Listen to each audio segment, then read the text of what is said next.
कलंकार का कितना सुंदर प्रयोग कि डराग दय धर्म करो, किंचित मात्र में थोड़ा भय करो।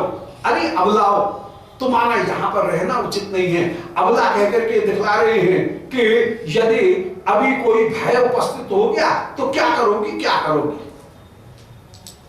तद्यात गोष्ठम, वो श्रीमद् भागवत के वचन, तद्यातमाचरण गोष्ठम शुश्रूषध्वम पति सती कृणन्ते वत्सा बालाश्च तान पायत दुह्यत। उन्हीं वचनों को यहाँ उद्धृत करते हुए कह रहे हैं कि तद्यात गोष्ठम, गोपियों गोष्ठ को लौट जाओ, लौट जाओ। नहीं तिष्ठतात्रो, यहाँ पर रुकने की आवश्यकता नहीं है। वह माने आप, नहीं तिष्ठतः, तिष्ठतो वह, अत्र वह, यहां पर आप लोग मत रुको, मत रुको। स्त्रीणाम स्वधर्म पथ सेवन, स्वधर्म पथ सेवनम यतः, क्योंकि स्त्रियों का अपना धर्म पति की सेवा करना ही होता है। श्री गोपिकागण बोली, कोई श्याम सुंदर आपसे एक पहेली पूछती हैं, उसका ठीक ठीक उत्तर देना। बोले क्या? बोले एक पतिव्रता अपने पति की सर्वदा सेवा करे, पति को किसी काम से परदेश जाना पड़ा,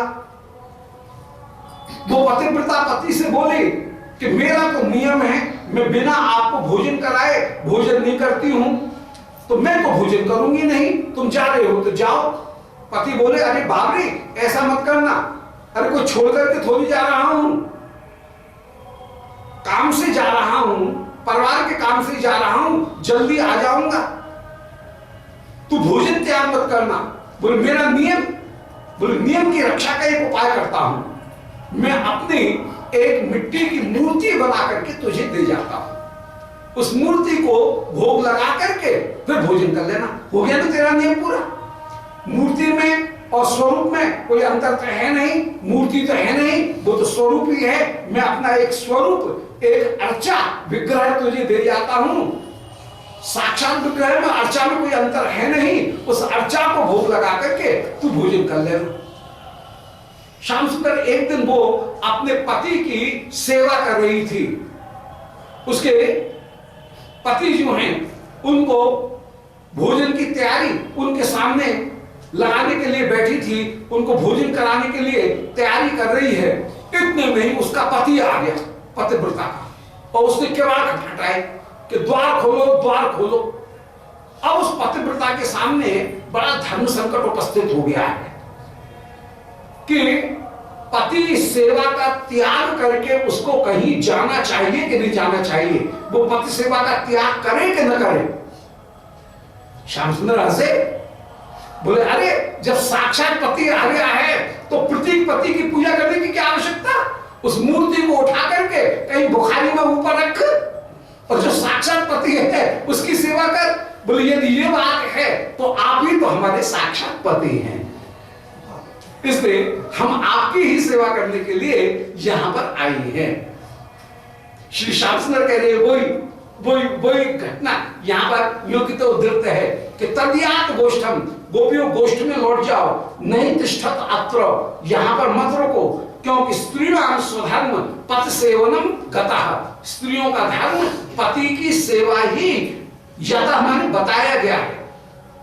किंबा भजद्वे हृदय पुष्प मार्गणम, यदि तुम अपने हृदय में पुष्प मार्गणम माने पुष्प चयन करने के लिए यदि आई हो, किंबा भजद्वे, गोपी बोली हम तो यहां पर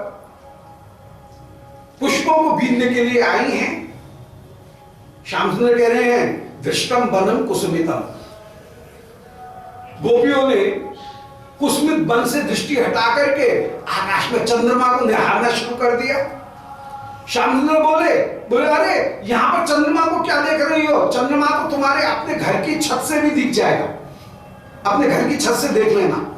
दृष्टम वनम कुसुमितम राकेश का रंजितम, गोपी मानो कह रही थी कि चंद्रमा का दर्शन करने के लिए हम यहाँ पर आई हैं। श्याम सुंदर बोले अपने घर से भी चंद्रमा दिख जाएगा, वहां से चंद्रमा को देख लेना।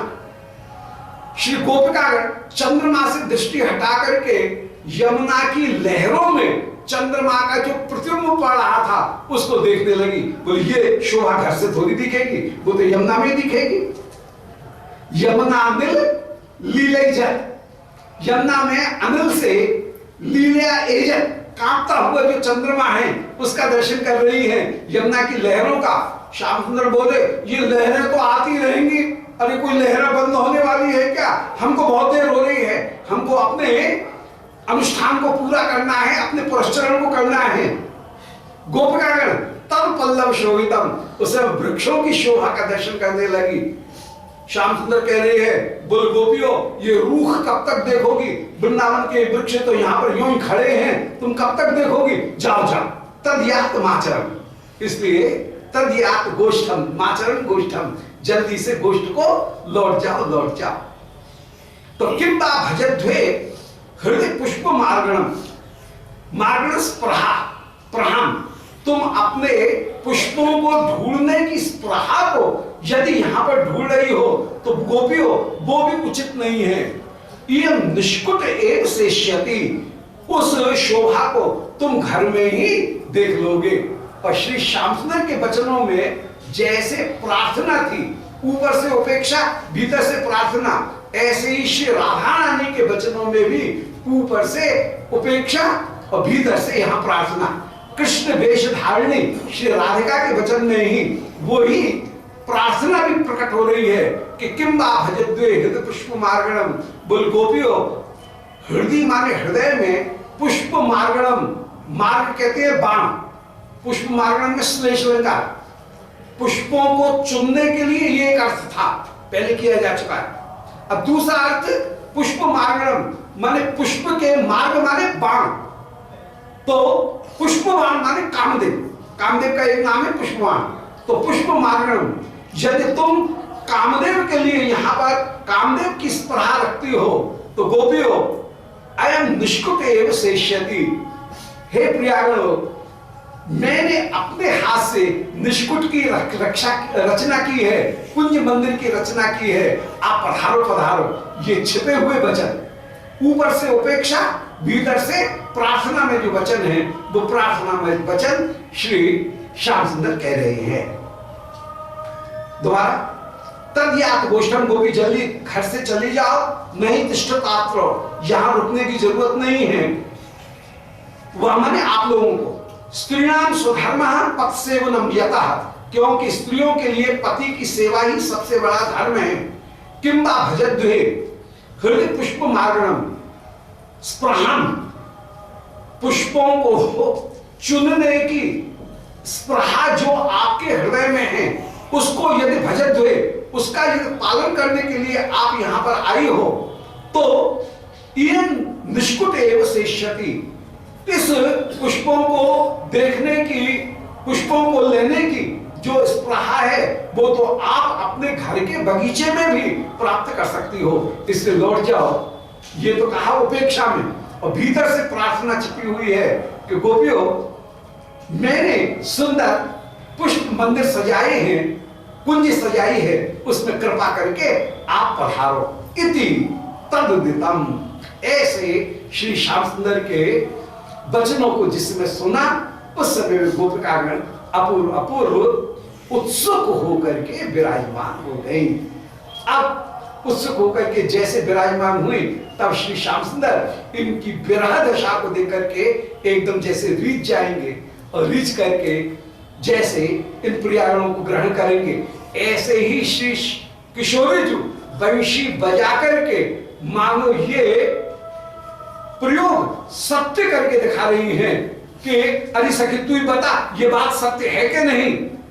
हमने यदि ऐसे वचन कहे तो ये वचन हमने नहीं कहे, बल्कि ये तो बंशी का प्रभाव है।